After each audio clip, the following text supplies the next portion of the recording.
Hello everyone, कैसे हो सभी। आई होप सब बढ़िया होंगे, फर्स्ट क्लास होंगे और अपनी पढ़ाई को एक सही डायरेक्शन में लेके चल रहे हो। मैं वर्षा राणा स्वागत करती हूँ आपका अपने एक प्रयास कोचिंग के बेहतरीन प्लेटफॉर्म। देखिए, आज सुबह हमारी क्लास में थोड़ा सा टेक्निकल इशू हो गया, उस वजह से हमारी क्लास लाइव नहीं हो पाई। तो ये आपको रिकॉर्डेड फॉर्म में अब मिल रही है। ठीक है, तो हाँ जी, चलो ठीक है, स्टार्ट करते हैं हम अपने सेशन को। हमारा फर्स्ट क्वेश्चन है,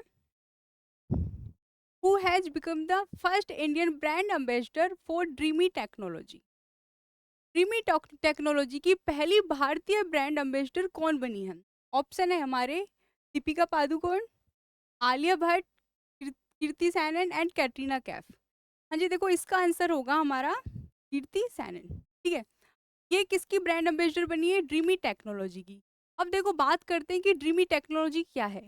ड्रीमी टेक्नोलॉजी एक चाइनीज ब्रांड है जो कि होम एंड पर्सनल अप्लायंसेस को प्रोवाइड कराती है, जैसे कि फ्रिज हो गया, कूलर हो गया, एसी हो गया। ये सारी चीजें क्या है, प्रोवाइड कराई जाती हैं किसके थ्रू? ड्रीमी टेक्नोलॉजी ब्रांड के थ्रू। समझ आया? एंड उसकी ब्रांड एम्बेसडर पहली बार कौन बना है भारतीयों में? बात करें हम किसकी? कीर्ति सैनन की। करेक्ट, बिल्कुल। हाँ जी, चलो ठीक है, आगे चलते हैं, देख लेते हैं इससे रिलेटेड थोड़े से फैक्ट्स को। देखो मैंने अभी आपको क्या बोला कि कीर्ति सैनन क्या बनी है? ब्रांड एम्बेसडर बनी है। ओके, एंड ड्रीम टेक्नोलॉजी क्या है? एक चाइनीज ब्रांड है।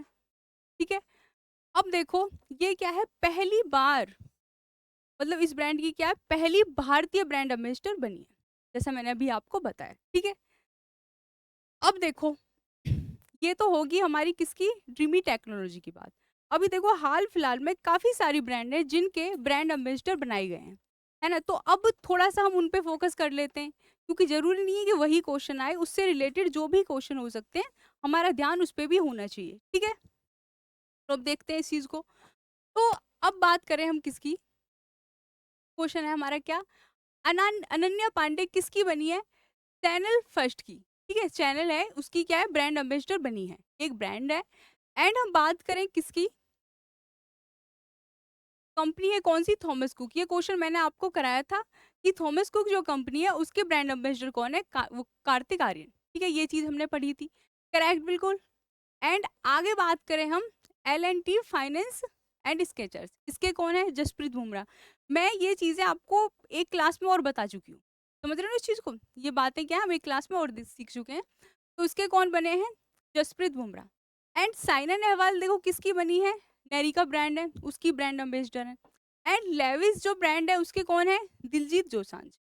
ओके, देखो इन चीजों पे ना आप थोड़ा फोकस कर लेना, क्योंकि इंपॉर्टेंट है ये सारी चीजें, इग्नोर नहीं करना है इनको, क्योंकि क्वेश्चन हमारा ये नहीं है कि ड्रीमी टेक्नोलॉजी से पूछा जाएगा, उससे रिलेटेड सारे फैक्ट्स पे क्वेश्चन आ सकते हैं। करेक्ट, बिल्कुल। अब देखो, फेडरल बैंक, ये किसके है? विद्या बालन। ओके, एंड मिलिंद सोमन, ये किसके हैं? ये है किसके? गर्मिन ब्रांड। गर्मिन एक ब्रांड है। ये सारी चीजें आपको सिर्फ नाम याद रखना है, ज्यादा डीप में नहीं जाना। आपसे पूछा नहीं जाएगा कि कौन किसकी क्या ब्रांड है, क्या बेचता है, उनका क्या काम है, ये क्वेश्चन नहीं आपसे पूछा जाएगा। बस पूछा जाएगा कि ये जो ब्रांड है इसके ब्रांड एम्बेसडर किसको बनाया है। सिंपल सा, सिर्फ इतना पूछा जाएगा। ठीक है भाई, ऐसा नहीं कि हमारी क्लास रिकॉर्डेड है तो आप ध्यान नहीं दोगे, अच्छे से सबको पढ़ना है एंड कमेंट करने हैं क्लास के बाद। ठीक है, ओके, चलो आगे चलते हैं। अब देखो पूमा की कौन है? पीवी सिंधु। ये सारी चीजें हम पढ़ चुके हैं। पूमा की ब्रांड एम्बेसडर कौन है? पीवी सिंधु। ठीक है, ओके, फिर अब चलते हैं, चलो हम अपने नेक्स्ट क्वेश्चन पे। नेक्स्ट क्वेश्चन,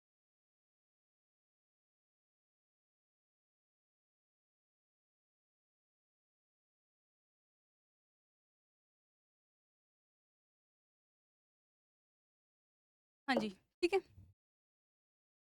अब देखो हम बात करते हैं अपने नेक्स्ट क्वेश्चन की। हमारा नेक्स्ट क्वेश्चन है, who has release the world social report 2025। हाल ही में वर्ल्ड सोशल रिपोर्ट 2025 किसके द्वारा जारी की गई है? ऑप्शन है हमारे, World Bank, International Labour Organization, UNICEF and United Nation. पूछा गया है कि एक क्या है, वर्ल्ड सोशल रिपोर्ट, ठीक है, 2025 किसके द्वारा रिलीज की गई। तो ऑप्शन मैंने बता दिया एंड हमारा आंसर होगा यूनाइटेड नेशन। ठीक है, हमारा आंसर क्या होगा? United nation. अब देखो बात करते हैं वर्ल्ड सोशल रिपोर्ट। कि वर्ल्ड सोशल रिपोर्ट होती क्या है। तो देखो ये किस पे काम करती है, इसका फोकस किस चीज पे रहता है, इसका फोकस रहता है social development and social reforms. मतलब कि हमारे सामाजिक उसमें क्या क्या सुधार हो सकते हैं एंड क्या क्या डेवलपमेंट उसमें किया जा सकता है, उसका क्या क्या विकास किया जा सकता है समाज समाज का। हाँ जी ठीक है। आंसर क्या होगा इसका, यूनाइटेड नेशन। समझे, वर्ल्ड सोशल रिपोर्ट के बारे में मैंने आपको बता दिया कि क्या होता है। अब देखो बात करते हैं हम किसकी, इसी की बात करेंगे और किसकी करेंगे। देखो इसको किसने, मतलब कि इसको किसने रिलीज किया है, सबसे इंपॉर्टेंट क्वेश्चन है कि वर्ल्ड सोशल रिपोर्ट है 2025 जो भी है, इसको कौन रिलीज करता है, किसने रिलीज किया है। तो ये किया है United Nations department of economic and social affairs. ठीक है भाई, थोड़ा पेन हमारा, देखो किसने किया है, United Nations department of economic and social affairs, UNDSAN। ठीक है, इसने क्या है, इसको अभी रिलीज किया है। अब देखो इसका सबसे ज्यादा फोकस किस चीज पे रहता है, मैंने आपको बताया social reform and social development. किसका, social reform and social development पे इसका फोकस रहता है। सही है चीजें बिल्कुल, बताइए करेक्ट यहाँ तक।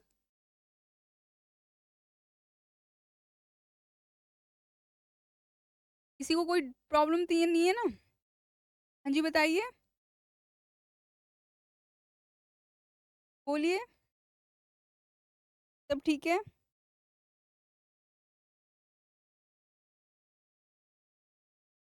चलो दिखा, मैंने बताया कि इसका मेन फोकस किस पे रहता है, social reforms and social development.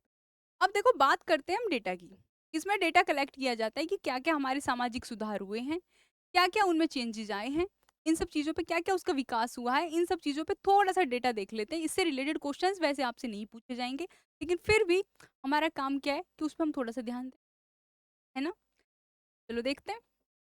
अब देखो जो हमारी 60% ग्लोबल पॉपुलेशन है, मतलब कि वर्ल्ड की पॉपुलेशन को लेके चल, तो अभी भी वो किससे से क्या कहते हैं उसको, क्या हो रखा है अभी, इकोनॉमिक इनसिक्योरिटी। अभी भी क्या है, वो अपनी आर्थिक स्थिति को लेके सिक्योर नहीं है, जो हमारी 60% ग्लोबल पॉपुलेशन है, समझे। एंड देखो 690 मिलियन पीपल अब भी गरीबी से क्या है जूझ रहे हैं, एक्सट्रीम पॉवर्टी। अभी भी क्या है, जो हमारे 690 मिलियन पीपल क्या है अब भी गरीबी से जूझ रहे हैं। तो आप अंदाजा लगा सकते हो उस चीज कि इतना सब कुछ रिफॉर्म्स किए जा रहे हैं, तो लेकिन इसी को हम क्या भाई सुधारने के लिए ये सब किया जा रहा है। तो आप इस पे ध्यान रखिए, ठीक है। अब देखो इसकी बात करते हैं, वर्ल्ड सोशल रिपोर्ट मैंने आपको बता ही दिया। ये पहली बात, इसको कौन रिप्रेजेंट करता है, इसको रिप्रेजेंट करता है, रिप्रेजेंट कौन करता है इसको, United nation department of economic and social affairs. ठीक है, इसको रिप्रेजेंट करता है। इसका मेन ऑब्जेक्टिव फोकस क्या है ये भी बताया मैंने अभी आपको, social improvement and social development. Okay, and बात करें हम किसकी, कि भाई ये स्टार्ट कब हुआ था, ये स्टार्ट हुआ था 1997 के अंदर, 1997 में ये स्टार्ट हुआ था फर्स्ट टाइम। ओके, एंड अब हम बात करें किसकी, United Nations department of economic and social affairs. देखो अब आप लोग सोच रहे होगे कि मैम ये आप अलग अलग से क्यों बता रहे, देखो कोई क्वेश्चन है उसमें जितने भी वर्ड्स यूज हुए हैं, मुझे पता है भाई कुछ लोगों को पता होगा कि इसके उनका मीनिंग क्या है, लेकिन कुछ को नहीं पता, तो हम एक क्वेश्चन में कई सारी चीजों को रिलेट कर लेते हैं। अभी मैंने क्या बताया आपको, वर्ल्ड सोशल रिपोर्ट के बारे में बताया। एंड अब हम किसके बारे में बात कर रहे हैं, United Nations department economic and social affairs के बारे में हम इस टाइम बात कर रहे हैं कि ये क्या होता है। देखो इसकी बात करें, ये किसका डिपार्टमेंट है, ये डिपार्टमेंट है यूनाइटेड नेशंस। ओके, उसका एक भाग है। एंड देखो इसका इसका फोकस क्या है, ये किस चीज में हेल्प करता है, तो ये हेल्प करता है वर्ल्ड की क्या है, इकोनॉमिक, सोशल, आर्थिक, सामाजिक, ठीक है वही हिंदी वालों के लिए, आर्थिक सामाजिक एंड इन्वायरमेंटल सेक्टर्स, और पर्यावरण के क्षेत्रों में सुधार के लिए ये क्या है, हेल्प करती है। कौन, United Nations department of economic and social affairs.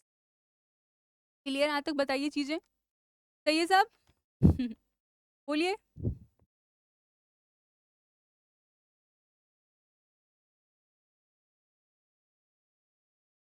कोई नहीं, यार थोड़ा सा ना एडजस्ट कर लो ना इस चीज को, भाई टेक्निकल इशू है तो अब इसमें हम क्या ही कर सकते हैं। तो इसलिए हमको अपनी क्लास अब रिकॉर्डेड फॉर्म में देनी पड़ेगी। नेट का इशू आ गया थोड़ा। एंड देखो ये कब वो हुआ था, इसकी स्थापना कब हुई थी? 1948 में हुई थी। एंड इसका हेडक्वार्टर कहाँ है? न्यूयॉर्क। न्यूयॉर्क के अंदर क्या है इसका हेडक्वार्टर है। चलें आगे बात करते हैं वो हम अपने थर्ड क्वेश्चन की। हमारा थर्ड क्वेश्चन है, who has recently won the first director and best film awards at the Moscow International Film Festival? हाल ही में मॉस्को अंतर्राष्ट्रीय फिल्म महोत्सव में सर्वश्रेष्ठ निर्देशक और सर्वश्रेष्ठ फिल्म का पुरस्कार किसे दिया जाता है? किसे दिया गया है? ठीक है, ने जीता है, दिया गया मतलब वही बात। ऑप्शन है हमारे अपूर्वा कश्यप, रीमा कागती, प्रदीप कुरवा एंड नितिन कक्कड़। ठीक है, हाँ जी बताइए क्या आ सकता है इसका आंसर, बोलिए। देखो इसका आंसर होगा हमारा प्रदीप कुरवा, जिनको क्या है बेस्ट डायरेक्टर का अवार्ड मिला है किसमें? मॉस्को इंटरनेशनल फिल्म फेस्टिवल में। अब हम बात करते हैं कि मॉस्को इंटरनेशनल फिल्म फेस्टिवल होता क्या है। देखो जैसे अपने इंडिया में सिनेमा के योगदान के लिए मतलब उनको लोगों को जिन जिन लोग ये इसमें काम करते हैं उनकी तारीफ के लिए मान लो, या उन्होंने जो भी योगदान दिया है उनको अवार्ड देने के लिए शुरू किया जाता है। Similarly Moscow international film festival जो है कहाँ पे शुरू किया गया? रसिया में। इंपॉर्टेंट है ये, रसिया में क्या है ऑर्गेनाइज इसको किया जाता है, Moscow international film festival. And उसमें बेस्ट डायरेक्टर का अवार्ड किसको मिला है? प्रदीप कुरवा को मिला है। एंड ये किस लिए मिला है? ये देखो ये बिलोंग करते हैं मेघालय से, एंड इन्होंने मेघालय में ही एक फिल्म बनाई है, उसके लिए इनको ये अवार्ड दिया। ठीक है, यहाँ तक क्वेश्चन समझ आया बिल्कुल। अब बात करते हैं हम आगे। देखो मॉस्को इंटरनेशनल फिल्म फेस्टिवल कहाँ पे हुआ है? ये हुआ है रसिया में। ठीक है, समझ गए। एंड प्रदीप कुरवा जो हैं, प्रदीप कुरवा जो हैं उनको मिला है ये अवार्ड। किस लिए? मतलब ये कहाँ से बिलोंग करते हैं? मेघालय से मिले हैं और इनको बेस्ट फिल्म का अवार्ड मिला है। अब देखो बेस्ट डायरेक्टर सबसे इंपॉर्टेंट चीज, ठीक है इनको मिल गया अवार्ड। अब क्वेश्चन आपसे पूछा जा सकता है कि किस लिए दिया है, कौन सी फिल्म है भाई इनकी जिनको इसके लिए अवार्ड दिया गया है? तो उस मूवी का नाम है, उस मूवी का नाम है हा लिंखा बैनिंग। हा लिंखा बैनिंग मूवी के लिए क्या है अवार्ड दिया गया। हाँ जी समझ गए, बताइए कोई प्रॉब्लम, बताइए।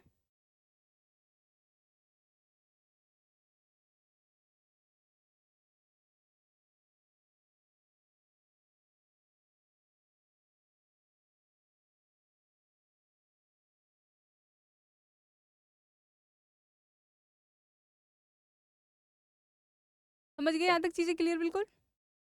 कौन सी मूवी के लिए इनको मिला है? हाँ लिंका बैनिंग मूवी के लिए इनको ये अवार्ड मिला है। अब देखो बात करते हैं मॉस्को इंटरनेशनल फिल्म फेस्टिवल की। ये देखो कहाँ पे, ये रसिया में किया जाता है, सिंपल। कहाँ पे? रसिया में। ठीक है, एंड देखो भाई ये थोड़ा सा टाइपिंग एरर है, पहली बार मतलब इसका है कि फर्स्ट टाइम ये कब स्टार्ट हुआ था, तो ये स्टार्ट हुआ था 1935 में।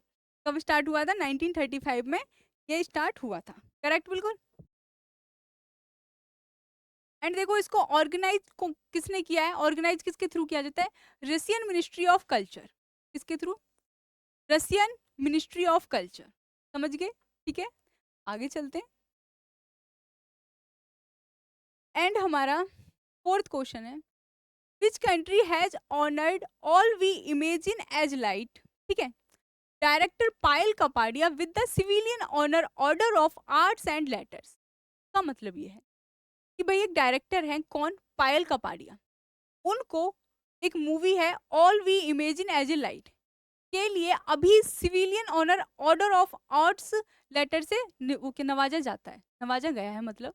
तो बताओ इसे किस कंट्री ने दिया है? ऑप्शन है हमारे India, Italy, France and Germany. Germany, बताइए इन्होंने मतलब किस कंट्री ने इनको ये अवार्ड दिया है? तो ये दिया है फ्रांस ने। ठीक है, अब हम बात करते हैं कि भाई क्यों दिया, कैसे दिया, सब चीजों पे बात करते हैं, ये भी जरूरी है। देखते हैं, देखो आपने देख लिया फ्रांस ने दिया है किसको? पायल कपाडिया को। कौन सी मूवी के लिए? All We Imagine As A Light. ठीक है, एंड ये क्या है? बेस्ट फिल्म अवार्ड दिया जाता है Asian film awards with the order of Arts and letters. ठीक है, इसके लिए इनको दिया गया है। देखो the order of Arts and later, ये क्या है? फ्रेंच सिविलियन ऑनर है। जब फ्रेंच की कंट्री के लोग को देते हैं फ्रेंच सिविलियन अवार्ड। हाँ जी, ठीक है। एंड ये किस लिए दिया जाता है? इनको किस लिए दिया गया है? कि सिनेमा के फील्ड में इन्होंने जो भी कंट्रीब्यूट किया है उसके लिए इनको ये अवार्ड दिया गया है। हाँ जी, ठीक है। अब देखो बात होती है कि भाई इनको क्यों दिया गया है ये? फ्रेंच ने ही क्यों दिया? सॉरी, फ्रांस ने क्यों दिया? तो ये जो मूवी है इस पे दोनों कंपनी ने मिलकर काम किया है, इंडिया एंड फ्रांस दोनों ने मिलकर काम किया है। इसलिए जो देखो पायल कपाड़िया इंडिया से बिलोंग करती हैं, इसमें इन्होंने काम किया, इंडिया एंड फ्रांस दोनों ने मिलकर इस पे काम किया है, तो फ्रांस ने इनको ये अवार्ड दिया है। समझ गए? हो गई चीजें clear? All We Imagine As Light क्या है? जॉइंटली प्रोड्यूस की गई है, किसके थ्रू? इंडिया एंड फ्रांस दोनों ने मिलकर इसको प्रोड्यूस किया है। एंड क्या है, इसकी वजह से ही इनको ये अवार्ड दिया गया। समझ गई? चीजें हो गई क्लियर? जी बताइए। अब देखो बात करते हैं हम किसकी? बात करते हैं All We Imagine As Light award. ठीक है, इसको कौन कौन से अवार्ड मिले हैं? सबसे पहले बात करते हैं, इनको ये अवार्ड मिला, एक मिला किसमें? एशियन फिल्म अवार्ड 2025 में इनको मिला है बेस्ट फिल्म का अवार्ड। किसके लिए? All We Imagine As Light film के लिए ये अवार्ड मिला। ओके। एंड बात करते हैं, देखो एक हुआ है कैनीज फिल्म फेस्टिवल। ओके, उसमें इनको मिला है ग्रैंड प्रिक्स अवार्ड। उसमें इनको कौन सा मिला है? ग्रैंड प्रिक्स अवार्ड मिला है। हाँ जी, अब नेक्स्ट बात करते हैं, देखो order of Arts and letters, ये क्या है? किस लिए अवार्ड दिया जाता है? देखो ये कल्चर एंड आर्ट्स में आपका जो भी योगदान है उसके लिए ये अवार्ड दिया जाता है। I am correct? ठीक है। अब देखो ये कौन देता है इसको? French ministry of culture for contribution. किसने दिया? देखो इंपॉर्टेंट ये है, फ्रेंच मिनिस्ट्री ऑफ कल्चर ने दिया है, किस फील्ड में काम करने के लिए? आर्ट्स एंड लिटरेचर में। ओके। एंड देखो ये स्टैब्लिश कब हुआ था? 2 मई 1957। 2 मई 1957 को क्या है, ये स्टैब्लिश हुआ। हाँ जी, ठीक है। आगे चलते हैं अब हम। ठीक है, चलो अब हम चलते हैं अपने नेक्स्ट क्वेश्चन। हमारा नेक्स्ट क्वेश्चन है, when is world day for safety and health at work celebrated annually? मतलब कि विश्व कार्यस्थल सुरक्षा और स्वास्थ्य दिवस हर साल कब मनाया जाता है? 25 अप्रैल, 26 अप्रैल, 28 अप्रैल एंड 29 अप्रैल। बताइए कब मनाया जाता है ये? बोलिए, इसको सेलिब्रेट कब किया जाता है?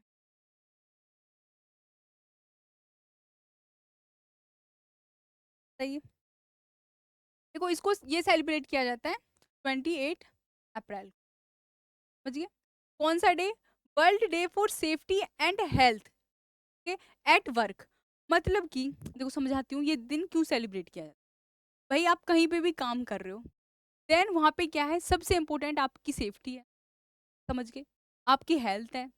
एंड बाकी जो भी मतलब आप काम कर रहे हो उस समय इम्पोर्टेंट क्या है कि भाई आपकी सेफ्टी, आप वहाँ पे सेफ फील कर रहे हो नहीं कर रहे, आपको किसी चीज़ से टॉर्चर तो नहीं करा जा रहा।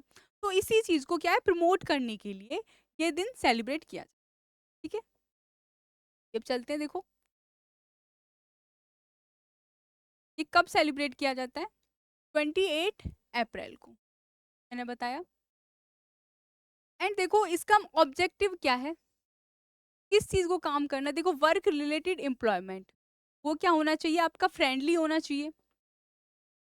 And empowering promote safe working environment. जैसा मैंने आपको बोला अभी कि सबसे इम्पोर्टेंट क्या है कि आपका जो इन्वायरमेंट है वहाँ पे वो क्या है, सेफ होना चाहिए। इस चीज को इसका मोटिव क्या है, इसको प्रमोट करना।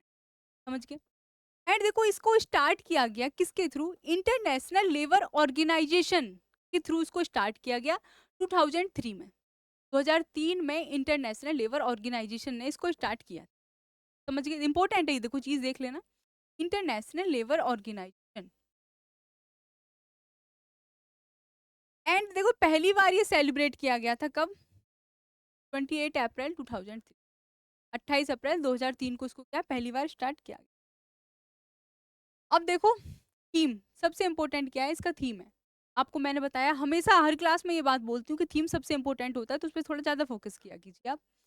देखो हमारा 2025 का जो थीम है, revolution in health and safety.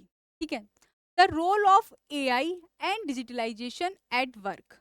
मतलब है इसका कि देखो जो भी अगर आप काम कर रहे हो वहाँ पे एआई की आने की वजह से काफ़ी चेंजेस होंगे, या आप लोग मानते हो इस बात को कि काफ़ी चेंजेस आएँगे एआई की आने की वजह से। तो हमारा क्या है, थीम यही है कि एआई की वजह से क्या-क्या चीज़ें सुधर सकती हैं, क्या-क्या चीज़ें बिगड़ सकती हैं। तो हमारा फ़ोकस किस पे हुआ? एआई पे। तो हमारा 2025 वाला थीम कहता है कि क्या-क्या रिवॉल्यूशन आ सकता है एआई के आने से, समझ गए? हाँ जी। अब हम बात करते हैं देखो किसके, 2024 की थीम की। किसकी बात करेंगे हम? 2024 की थीम।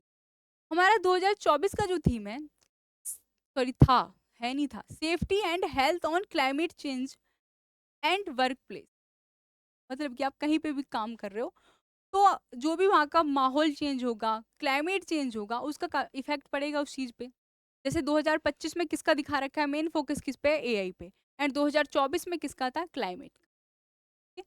कि आपकी जो भी सुरक्षा है, जलवायु हो गया, वातावरण हो गया, उसका क्या क्या इफेक्ट इस पे पड़ेगा। समझ गए? बस आपको थीम याद रखना है, ज्यादा डिटेल में नहीं जाना। नेक्स्ट चलते हैं, अब देखो। अब हम बात करते हैं इंटरनेशनल लेबर ऑर्गेनाइजेशन की। अभी मैंने बताया था कि इसको वो स्टार्ट कौन करता है, किसने स्टार्ट किया इसको? तो इंटरनेशनल लेबर ऑर्गेनाइजेशन ने किया। अब हम देखते हैं कि इंटरनेशनल लेबर ऑर्गेनाइजेशन क्या-क्या काम करती है और कब ये स्टार्ट हुई, इसका हेडक्वार्टर कहाँ है, ये सारी चीज़ें इंपॉर्टेंट है इससे रिलेटेड, तो देख लेते हैं हम इस चीज़ को। देखो, ये क्या है, एक स्पेशल एजेंसी है किसकी? United nation. जो भी यूनाइटेड नेशंस के अंदर काम होते हैं उसकी एक स्पेशल एजेंसी है। हाँ जी, देखो ये स्थापना कब हुई इसकी? 11 अप्रैल 1919 में। स्थापना कब हुई? 11 अप्रैल 1919 में। एंड इसका हेडक्वार्टर कहाँ है? इसका हेडक्वार्टर है जिनेवा, स्विट्जरलैंड में। कहाँ पे?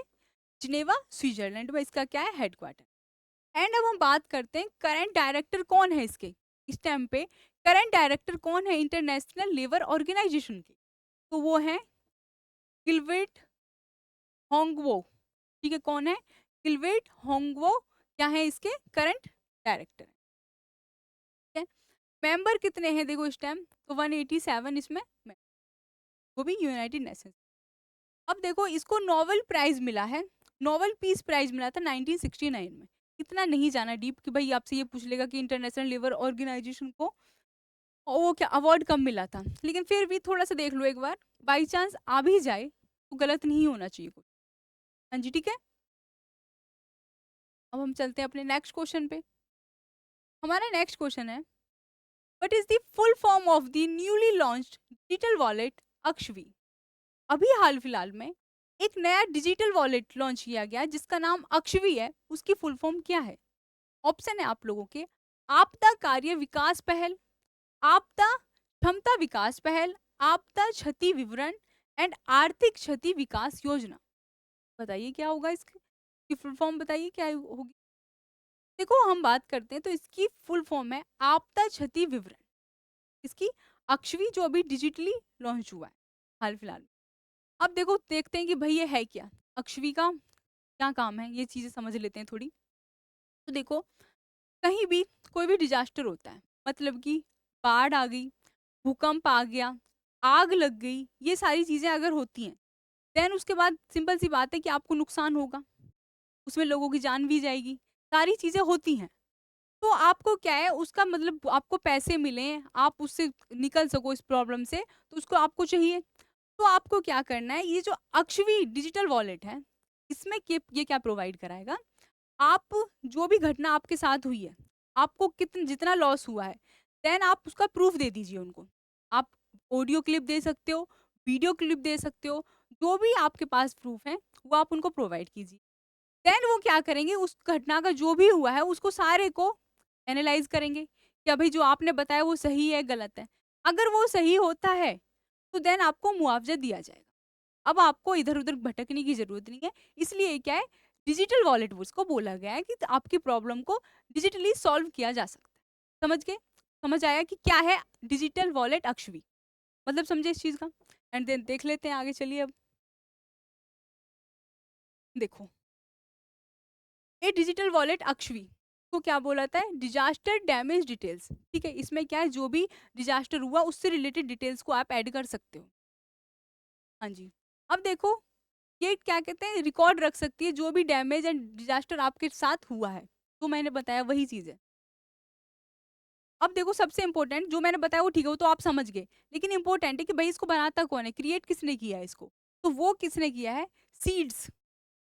Seeds sustainable environment and ecological development society, किसने इसको क्रिएट किया है, इंपॉर्टेंट है, बिल्कुल हाईलाइट कीजिए इसको। देखो किसने किया है इसको, सीड्स ने। Sustainable environment and ecological development society ने क्या है, इसको क्रिएट किया है, इंपॉर्टेंट चीज है ये। अब देखते हैं, अब देखो बात करते हैं कि अक्षवी क्या है। वैसे तो मैंने समझा दिया, फिर भी आपको देखो भूल जाओ तो पीडीएफ आपको मिल ही जाएगी, पीडीएफ में समझ लेना सारी चीजों को, बिल्कुल डिटेल्स में एक्सप्लेन कर रखा है। तो थोड़ा शॉर्ट में समझा देती हूँ, डिटेल में अगर आपको जाना है तो आप हमारी पीडीएफ से देख लेना। देखो ये क्या है, किस लिए किया गया है इसको, अक्षवी को। देखो इसमें क्या है, डिजास्टर के कारण होने वाली क्षति को लिखा जाएगा, वही जो मैंने बताया अभी कि जो भी चीजें होंगी उन सबको इसमें क्या है, रिकॉर्ड किया जाएगा। एंड इसके तहत आपको आसानी से मुआवजा मिल जाएगा, भाई जो जो आपका लॉस हुआ है, किसी की जान गई है, कुछ भी मिलना होगा आपको, देखने के बाद, पूरा एनालाइज करने के बाद कि भाई आप सही बोल रहे हो गलत बोल रहे हो, तो आपको मुआवजा मिलेगा 100%। हाँ जी ठीक है। और देखो इसमें आपको क्या क्या फैसिलिटीज हैं, चैट बॉक्स, आप चैट लिख सकते हो, वॉइस असिस्टेंट हो गया, एंड मतलब प्रूफ देने के लिए आप कुछ भी वीडियो भेज सकते हो, किसी भी चीज़ का फोटो वगैरह जो भी हो सकती है आपके पास उससे रिलेटेड प्रूफ, वो आप सेंड कर सकते हो। ठीक है, चलें आगे। अब देखो ये काम कैसे करता है, जो अक्षवी है ये काम कैसे करेगा, वही देखो, जो कोई भी व्यक्ति आपने जैसे भूकंप हो गया, बाढ़ हो गया, इनके कारण नुकसान हुआ है, तो वो उसमें फोटो और वीडियो डालेगा और आपदा के कारण हुई क्षति का अनुमानित लागत देगा, वही मतलब जितना भी आपका लॉस हुआ है वो आपको प्रोवाइड कराएगा, आप फोटो वगैरह जो भी दे। चलो देखो ये इतना इंपॉर्टेंट है, मैंने सारी चीजें आपको बता दी, पढ़ लेना। ठीक है, ये कहाँ लाया गया है, मतलब कि किसने, देखो अभी कहाँ कहाँ पे ऐसा तो है नहीं, आप देखो सुना है आपसे, अब से पहले आपने ये चीज जो मैं बता रही हूँ, मोस्टली मुझे ऐसा लगता है कि नहीं सुना हो, क्योंकि इसको अभी सभी स्टेट में लागू नहीं किया गया है। अभी कहाँ कहाँ पे किया गया है, उत्तर प्रदेश, असम एंड वेस्ट बंगाल, यहाँ पे इसको किया गया है। ओके, और वो भी किस नाम से, एट ए पायलट प्रोजेक्ट, पायलट प्रोजेक्ट के नाम से इसको अभी उत्तर प्रदेश, असम एंड वेस्ट बंगाल में किया गया, समझ गए। लेकिन धीरे धीरे क्या है, पूरी कंट्री में ये फैल जाएगा, समझ के, इसको फॉलो करेगी हमारी सारी कंट्री। चलते हैं अब हम आगे। देखो यही सीड्स मैंने जो बताया, इससे ये इसको देख लो, sustainable environment and ecological development society. ठीक है, ये क्या है, एक एनजीओ है जो वर्क करती है किसमें, अगर डिजास्टर में जो भी उसको डिजास्टर होता है उसको मैनेज करने में, एक ये एनजीओ एनजीओ है जो वर्क करती है। ठीक है, एंड इसके देखो स्थापना कब हुई, 1994 में, एंड हेडक्वार्टर कहाँ है इसका, न्यू दिल्ली। पढ़ लेना इस चीज। नेक्स्ट क्वेश्चन पे आते हैं अब हम, एंड हमारा नेक्स्ट क्वेश्चन है, How many districts in Arunachal Pradesh have been officially declared malaria free, which was announced on World Malaria Day? हमने ये क्वेश्चन पढ़ा था, वर्ल्ड मलेरिया डे से रिलेटेड हमने सारी चीजें की थी, समझ रहे हो। एंड देखो उसी के बाद का डेटा निकला है कि अरुणाचल प्रदेश में ऐसे कितने डिस्ट्रिक्ट हैं जो कंप्लीटली मलेरिया फ्री घोषित कर किए जा चुके हैं, बताइए ऐसे कितने डिस्ट्रिक्ट हैं। सबसे तो पहले यही बताइए अरुणाचल प्रदेश में डिस्ट्रिक्ट कितने हैं। देखो 27 है, ठीक है, जिसमें से टोटल डिस्ट्रिक्ट की बात करते हैं तो कितने हैं, 27 है, जिसमें से कितने, 16 को मलेरिया फ्री डिक्लेयर कर दिया गया, कितने को, 16 को। अब देख लेते हैं थोड़ा सा, मलेरिया फ्री देखो कितने में से, 27 में से 16 को कर दिया गया है। ठीक है, एंड देखो ये कहाँ पे किया गया है, ये अनाउंसमेंट की है कहाँ पे, ये अनाउंसमेंट कहाँ पे की है, नाहरलागुन में। नाहरलागुन क्या है, एक टाउन है अरुणाचल प्रदेश के अंदर, वहां पे क्या है, इसकी अनाउंसमेंट की गई कब, 25 अप्रैल को। सही है, ठीक है। एंड देखो ये किसने, मतलब इसमें तारीफ किसने की है, जो है कौन, डॉक्टर केटे मुलुंग। ठीक है, डॉक्टर केटे मुलुंग है, जो क्या है, हेल्थ सर्विस डिप्टी डायरेक्टर हैं एंड स्टेट प्रोग्राम ऑफिसर हैं। तो उन्होंने क्या है, तारीफ की है कि भाई आप लोगों की वजह से, जिन लोगों ने इसमें योगदान दिया, उनकी तारीफ की है कि आप लोगों की वजह से क्या है, इतने सारे डिस्ट्रिक्ट मलेरिया फ्री हो चुके हैं, समझ गए। एंड देखो आगे थोड़े डिस्ट्रिक्ट के नाम है, वो आप देख लेना, इतना इंपॉर्टेंट नहीं है कि कौन कौन से डिस्ट्रिक्ट जो है मलेरिया फ्री हुए। पढ़ लेना इनके नाम को। आगे चलते हैं। हमारा नेक्स्ट क्वेश्चन है, नेक्स्ट क्वेश्चन, राजा इकबाल सिंह किस पार्टी से दिल्ली के नए मेयर चुने गए? राजा इकबाल सिंह को दिल्ली की मतलब किस पार्टी से ये नए मेयर चुने गए? Congress, JDU, Mukti Morcha and Bharatiya Janata party. बताइए क्या आएगा इसका आंसर? देखिए इसका आंसर आएगा भारतीय जनता पार्टी। ठीक है, इनको 142 में से 133 वोट मिले हैं। ठीक है, कितने वोट में से? 142 वोट पे हुआ था, देन इनको कितने मिले? 133। एंड बाकी 8 वोट मिले हैं किसको? कांग्रेस को मिले हैं, कांग्रेस को। देखो समझ गए, राजा इकबाल सिंह जी को मिला है कहाँ पे, मतलब कि मेयर चुने गए हैं किसके? न्यू दिल्ली के। एंड इनको 133 वोट मिले हैं किस में से? 142 में से। एंड कांग्रेस के जो उम्मीदवार थे उनको सिर्फ 8 वोट मिले हैं। एंड जो आम आदमी पार्टी है ने इसमें पार्टिसिपेट ही नहीं किया। ठीक है, उनके लोगों ने इसमें पार्टिसिपेट ही नहीं किया मेयर के इलेक्शन। हाँ जी। ठीक है, अब देखो जय भगवान यादव क्या है? ये बने हैं डिप्टी मेयर। कहाँ से हैं? ये भी बीजेपी से हैं। कौन? जय भगवान यादव। ठीक है, समझ गए? इंपॉर्टेंट था इतना। नेक्स्ट क्वेश्चन पे चलते हैं। ज्यादा जरूरी नहीं था, सिर्फ आपको नाम पता होना चाहिए था कि कहाँ से बने हैं और कौन बने हैं डिप्टी, कौन बने हैं डिप्टी। ठीक है, चलो नेक्स्ट क्वेश्चन है हमारा, हाल ही में भूकंप से प्रभावित इक्वाडोर किस महाद्वीप में स्थित है? अभी मतलब भूकंप आया है कहाँ पे? इक्वाडोर में। तो ये किस कॉन्टिनेंट से बिलोंग करता है? ऑप्शन है हमारे Asia, Africa, south America and Europe. बताइए ऑप्शन क्या क्या है हमारे? ऑप्शन है हमारे Asia, Africa, south America and Europe. तो आंसर आएगा हमारा साउथ अमेरिका। किस कॉन्टिनेंट के अंदर आता है? साउथ अमेरिका के। एंड देखो भूकंप से रिलेटेड हमने उस दिन सारी न्यूज देख ली थी, कैसे कैसे क्या क्या चीजें होती हैं। तो यहाँ पे आया 6.3 मैग्नीट्यूड का। ये कितने का है? 6.3 मैग्नीट्यूड का अर्थक्वेक आया है। एंड इसमें कितने 30 लोग इंजर्ड हो गए। 30 लोग क्या है? इंजर्ड इसमें हो गए। ये चीज आपको आगे मिलेगी। जैसे मैंने अभी आपको बताया कि 6.3 मैग्नीट्यूड का क्या है आया है भूकंप, इसमें 20 लोग क्या है? इंजर्ड हो गए हैं। ठीक है, अब देखो हम बात करते हैं इक्वाडोर क्या है, कहाँ पे? साउथ अमेरिका में लोकेटेड एक कंट्री है। ठीक है, साउथ अमेरिका में लोकेटेड। हाँ जी। अब देखो अब ये क्या है, यहाँ पे ना एक प्रसिद्ध, कौन सा? गैलापैगोस। गैलापैगोस एक आइलैंड आइलैंड है जो कि काफी फेमस है। वहाँ पे यूनिक एनिमल, यूनिक प्लांट्स ये सब मिलते हैं। ठीक है, तो ये चीज आप देख लेना। अब देखो इसकी कैपिटल क्या है? इसकी कैपिटल है क्यूटो। कैपिटल क्या है इसकी? क्यूटो, जो कि लार्जेस्ट कैपिटल है कहाँ पे? वर्ल्ड में। वर्ल्ड की लार्जेस्ट कैपिटल है कौन सी? क्यूटो। करेंसी क्या है इसकी? यूनाइटेड स्टेट्स की डॉलर। एंड इसके प्रेसिडेंट कौन है? Daniel Noboa, Daniel Noboa. ठीक है, समझ गए?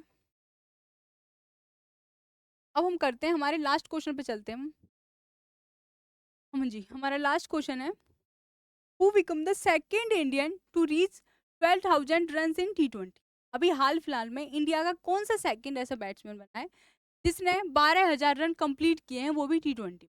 ऑप्शन है हमारे विराट कोहली, के राहुल, MS धोनी एंड रोहित शर्मा। बताइए क्या आएगा इसका आंसर? बोलिए। देखिए इसका आंसर होगा रोहित शर्मा। फर्स्ट इंडियन जो है जिन्होंने 12,000 रन कंप्लीट किए हैं वो है विराट कोहली, ये आपको पता है।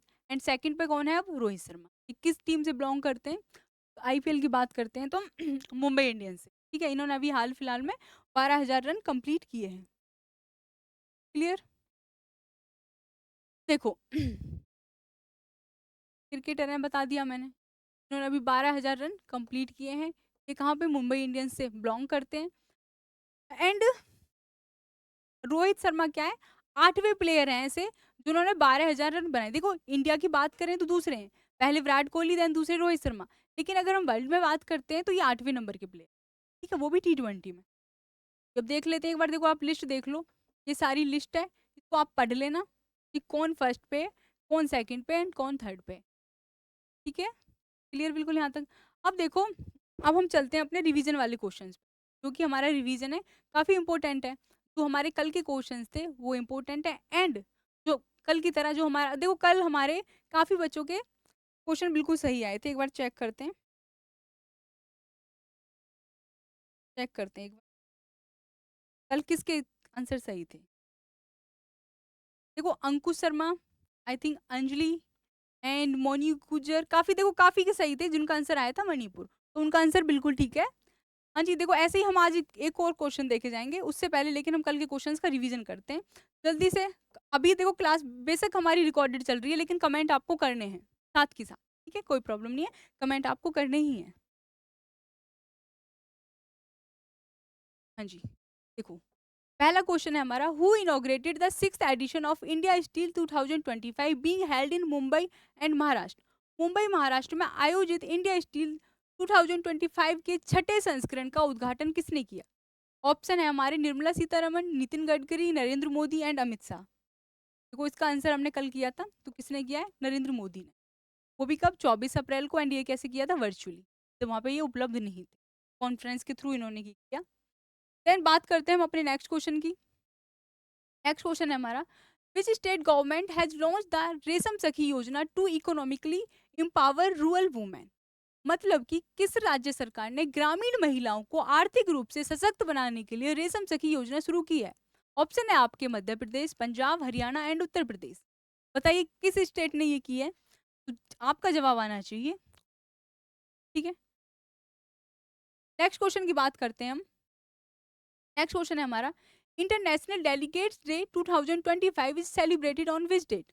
बताइए अंतर्राष्ट्रीय प्रतिनिधि प्रतिनिधि दिवस 2025 किस तारीख को मनाया जाता है? कमेंट आपके साथ में आने चाहिए, बेशक हमारी क्लास रिकॉर्डेड है उसके बाद। आंसर आएगा हमारा 25 अप्रैल। 25 अप्रैल को क्या है? मनाया जाता है। नेक्स्ट क्वेश्चन की बात करते हैं हम। नेक्स्ट क्वेश्चन है हमारा, which Indian university has secured the top spot among Indian institutions in the Asia University Ranking 2025? मतलब कि एशिया की यूनिवर्सिटी की जो भी रैंक निकली है, किसके through the Asia university ranking निकाली है? किसने? इंडियन यूनिवर्सिटी में। तो बताइए हमारी कौन सी यूनिवर्सिटी है जिसने टॉप किया है? ऑप्शन है हमारे, हाँ जी, ये निकाली किसने? टाइम्स हायर एजुकेशन ने। ओके, टाइम्स हायर एजुकेशन निकाली है। ऑप्शन है हमारे Jawaharlal Nehru university, university of Delhi and Indian institute. हमारे ऑप्शन नहीं दिख रहे ना? हाँ जी, Indian institute of science Bengaluru. Okay, हाँ जी, बताइए इसमें से क्या आएगा? इसका आंसर होगा हमारा क्या? ठीक है, कौन सी? बेंगलुरु वाली हमारी बनी है। नेक्स्ट क्वेश्चन पे आते हैं हम। International girls in ICT day is celebrated every year on the fourth Thursday of April and in 2025 it was observed on April 24। What is the theme for international girls in ICT 2025? कल question किया था ये हमने, अच्छे से इसको explain भी किया था, एंड इस पे डाउट भी आए थे आप लोगों के, देन मैंने वापस भी इसको एक्सप्लेन किया। बताइए इसका आंसर क्या होगा? बोलिए जल्दी। देखिए इसका आंसर होगा हमारा girls in ICT for inclusive digital transformation, ठीक है? नेक्स्ट क्वेश्चन पे चलते हैं हम। हमारा नेक्स्ट क्वेश्चन है, recently former ISRO chairman and visionary scientist passed away at the age of 84 on April 25 in Bengaluru, who was he? मतलब कि हाल ही में इसरो के पूर्व अध्यक्ष, जो पहले अध्यक्ष रह चुके हैं इसरो के, उनका क्या है, अभी 84 साल की एज में उनका निधन हुआ है, ठीक है? तो बताइए वो कौन है? नाम पूछा उनका, बताइए। तो हमारा इसका आंसर होगा, बताइए क्या होगा आंसर हमारा? डॉक्टर के कस्तूरी रंजन, ठीक है? डॉक्टर के कस्तूरी रंजन है, ठीक है, इसरो के पहले मतलब चेयरमैन रह चुके हैं, एंड इनका आपको टाइम पीरियड पता होगा, 1994 से 2003 तक, इस टाइम पीरियड के थ्रू क्या है, लीड किया था, किसको? के चेयरमैन थे। हाँ जी, हमारा नेक्स्ट क्वेश्चन है, what is India's rank in investment in AI in the Stanford AI index 2025? Stanford AI index 2025 में एआई में इन्वेस्टमेंट को लेकर भारत की रैंक क्या है? बताइए क्या है? तो ये क्या थी? 7th रैंक थी, जैसा कि हमने देखा था कल बिल्कुल डिटेल में इसको। बात करते हैं हमारे next question, where did the world first humanoid robot half marathon take place? बताइए। मतलब कि ह्यूमनॉइड रोबोट जो हैं उनकी हाफ मैराथन पहली बार कहाँ पे हुई है? ऑप्शन है हमारे France, Italy, China and Japan. तो इसका आंसर क्या आएगा? चाइना। ये हमने देखा था कल, चाइना की बीजिंग में किया है। और कितने रोबोट ने इसमें पार्टिसिपेट किया था? 21 रोबोट ने इसमें पार्टिसिपेट किया। ठीक है। और ये रोबोट क्या है, बिल्कुल ह्यूमन की तरह दिखते हैं एंड उनकी तरह ही चलते हैं। उनकी मैराथन कराई गई थी। याद आ गया होगा। बात करते हैं हम अपने नाइन्थ क्वेश्चन। नाइन्थ क्वेश्चन हमारा, who will receive the Lata Dinanath Mangeshkar award 2025? Lata Dinanath Mangeshkar पुरस्कार 2025 किसे दिया जाए? Option Ratan Tata, Narayana Murthy, Kumar Mangalam Birla and Anand Mahindra. बताइए क्या होगा इसका आंसर? इसका आंसर होगा कुमार मंगलम बिरला। ठीक है। कुमार मंगलम बिरला को क्या है, ये अवार्ड दिया जाएगा। एंड ये क्या है, आदित्य बिरला ग्रुप के चेयरमैन। समझ गए। अब हम चलते हैं अपने नेक्स्ट क्वेश्चन पे। एंड जैसे कि हमारा डेली का रहता है कि लास्ट क्वेश्चन जो होता है वो आपका क्या होता है, होमवर्क। एंड आपका इसको मतलब इसका जो आंसर है आपको कमेंट में बताना होता है। तो वही सिमिलरली हमारा लास्ट क्वेश्चन आप देख लो पीडीएफ में। और क्या है, क्लास के बाद आप लोगों को कमेंट करना है कि इसका आंसर आएगा क्या, जैसा कि आप लोगों ने कल किया था मणि। ओके। ठीक है। तो भाई आज के लिए सेशन को यहीं एंड करते हैं। एंड कल से हमारी क्लास उसी टाइम पे चलेगी सुबह। आज थोड़ा टेक्निकल इशू हो गया भाई, नेट की प्रॉब्लम होगी। अब उसमें वो हमारे हाथ में भी नहीं, हम कुछ नहीं कर सकते उसमें। लेकिन कल से हमारी क्लास उसी टाइम पे चलेगी 8:35। तभी ना ना भूलें। ओके। एंड हमारी शाम को किसकी क्लास चलती है, रीजनिंग की क्लास चलती है 7 बजे, जिसमें नंदन सर आपको पढ़ाते हैं रीजनिंग। एंड उसके बाद हमारी मैथ्स की क्लास होती है, देन उसके बाद हमारी इंग्लिश की क्लास। ओके। तो पूरा क्या है, शेड्यूल फिक्स है शाम का। तो अभी आइए ज्वाइन करिए। ओके चलो ठीक है, बाय, टेक केयर।